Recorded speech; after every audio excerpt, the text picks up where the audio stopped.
But to those in the Tory party who call you a Remainer Phil, can you say we're definitely leaving the EU, absolutely on my watch, and we're definitely leaving the single market on my watch? Yes.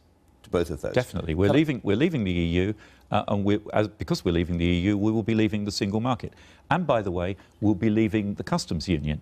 The question is not whether we're leaving the customs union. The question is, what do we put in its place in order to deliver the objectives which the Prime Minister set out in the Lancaster House speech of having no hard land border in Ireland and enabling British goods to flow freely backwards and forwards across the border with the European Union. And you know that a lot of business in the city and elsewhere across British business is really, really worried about this issue. Yes. And fears a sharp cliff edge. Yes, and that is the issue.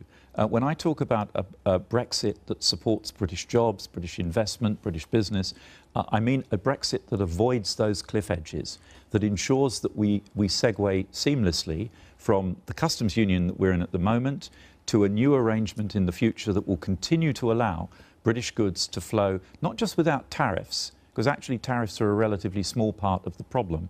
It's without delays and bureaucracy. It's the delay and bureaucracy interfering with just-in-time supply chains, with the flow of fresh produce. We import huge amounts of fresh produce from the European Union.